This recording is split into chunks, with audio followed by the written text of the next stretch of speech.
안식년이 가난한 사람들의 고통을 덜어주기 위해서 이게 중요한 의미가 있었어요. 근데 희년은 가난한 사람들에게 고통을 덜어줄 뿐만 아니라 새로운 출발을 약속하는 제도예요. 새로운 출발. 자, 희년이 언제입니까? 7년이 7번 지나요. 몇 년이 지났습니까? 77이 49. 49년째. 그리고 50년째. 49년째와 50년째를 가리켜서 희년이다. 이렇게 불러요. 히브리 말로 요벨 이렇게 말합니다. 요벨. 다 같이 요벨. 영어로는 주빌리 이렇게 말합니다. 주빌리. 다 같이 주빌리. 네, 이걸 희년이라고 불러요. 한문으로 희년은 기쁨의 해다 이 말이에요. 아주 기뻐할 만한 해예요. 그래서 이 희년이 되면 자, 본래 요벨이라는 말은 어디서 나왔냐면 히브리어의 요벨은 숫양의 뿔, 숫양의 뿔. 수컷 양의 뿔로 뭘 하냐면 나팔을 만들어, 나팔. 그래서 희년이 되면 나팔을 불어. 나발 불고 시작하는 해. 그게 바로 희년이에요. 나팔이 불려지면서 희년이 시작되는 거예요. 네. 자, 10절. 자, 희년에 대한 주님의 명령을 같이 보시겠습니다. 10절입니다.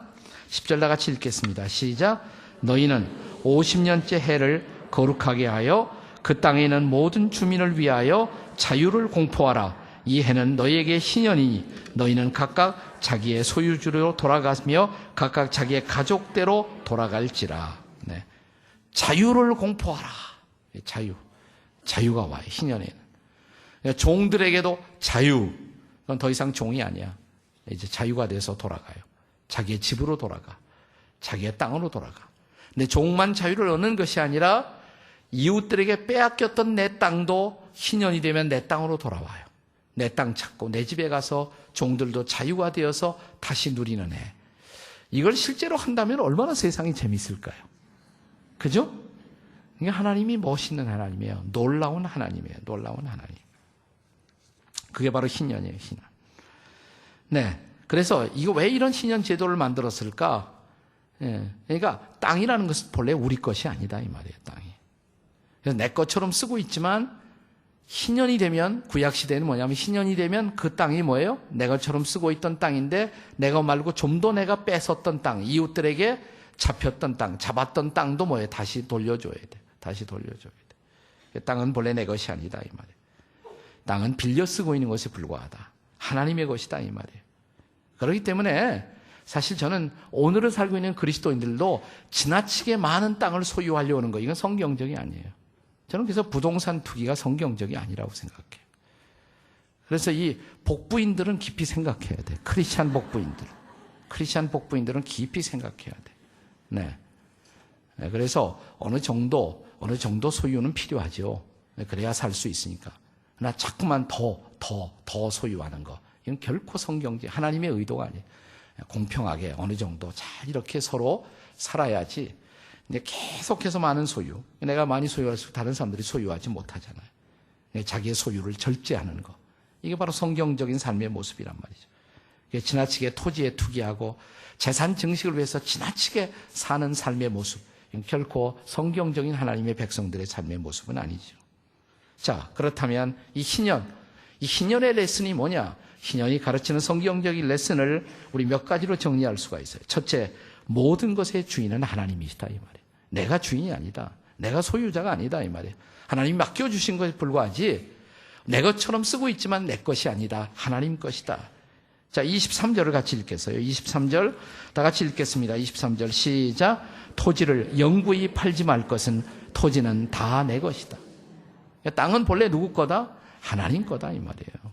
사람 것이 아니다. 하나님 거. 이게 중요한 거예요. 희년의 두 번째 레슨은 하나님은 구속의 은총을 주시는 분이시다. 구속의 은총. 이게 뭐냐면 내 것을 잃어버렸어요. 내 것이라고 생각했던 땅, 집, 또 자유, 인간으로서의 자유 이런 것을 잃어버릴 수 있어요. 살다 보면. 그러나 하나님은 그것을 회복시켜 주시는 분이에요. 그것이 구속이에요. 구속이라는 말의 뜻은 본래 값을 지불하고 다시 회복시켜 주신 분이다. 하나님은 바로 구속의 하나님, 구속의 은혜를 주시는 분이시다. 이것이 희년 사상의 핵심이에요. 자, 네 가지를 구속했어요. 구약에 보면 구속의 대상이 네 가지가 있어. 자, 이 구속이라는 말을 히브리 말로는 고엘 이렇게 말합니다. 고엘. 그러니까 자, 내 것을 잃어버렸어요. 나는 이것을 회복할 능력이 없어요. 그런데 누군가가 내 대신 대가를 치르고 내가 빼앗겼던 땅이나 집을 회복시켜줘요. 그분을 가리켜서 고엘 이렇게 부르는 것입니다. 다 같이 고엘. 이게 구속자예요. 이걸 구약 성경에 뭐라고 표현하냐면 기업을 물으시는 분. 기업을 물을 자. 한국말인데 좀 어려워. 기업 물을 자. 기업을 회복시켜 주시는 분. 내 잃었던 기업을 다시 회복시켜 주시는 분. 네. 그렇게 하는 분을 뭐라고 불러요? 구속자. 우리가 인간으로서 죄를 범하면 죄의 노예가 돼요. 나를 죄의 노예되었던 사실에서 회복시켜 주시기 위해서 오신 분이 바로 누구예요? 예수님이에요. 예수님이 구속자죠. 네. 자, 그런데 구약에 보면 네 가지를 구속할 수 있어. 네 가지. 첫째, 땅. 둘째, 가옥. 세 번째, 채무. 네 번째, 종. 첫째로 땅을 물을 수가 있어. 땅은 내 땅을 잃어버렸다가도 언제든지 회복할 수가 있어요. 그것이 23절 이하 28절의 말씀이에요. 특별히 24절과 25절을 읽어보겠습니다. 24절, 25절 다 같이 읽어요. 시작. 너희 기업의 온 땅에서 그 토지 무르기를 허락할지니 만일 네 형제가 가난하여 그의 기업 중에서 얼마를 팔았으면 그에게 가까운 기업 물을 자가 와서 그 형제가 판 것을 물을 것이요. 네. 자, 내 형제 가운데, 친척 가운데, 내가 땅을 잃어버렸어요. 근데 내 친척이나 형제 중에 누군가가 와서 염려하지 마라. 내가 찾아줄게. 그래서 그 돈을 대신 내고 내가 잃었던 땅을 찾아줘요. 이런 분이 있으면 얼마나 좋겠어요. 그렇죠? 그게 바로 누구예요? 고엘. 근데 실제로 이런 고엘들이 많았어. 고엘. 구약에는 고엘. 구속자의 그. 그래서 땅은 다시 회복돼야 한다. 회복하는 일에 쓰임을 받는 사람들을 고엘, 구속자라고 말한다. 땅도 회복할 수, 집도 회복할 수가 있어. 자, 내 집을 잡혔어요. 저당 잡혀서 내가 집을 잃었어요. 그러면 다시 그걸 회복할 수가 있다는 거예요. 특별히 1년 이내에 집을 잃어버린 다음에 1년 이내에 구속자가 등장하면 언제든지 다시 내 가옥이 돌아와요.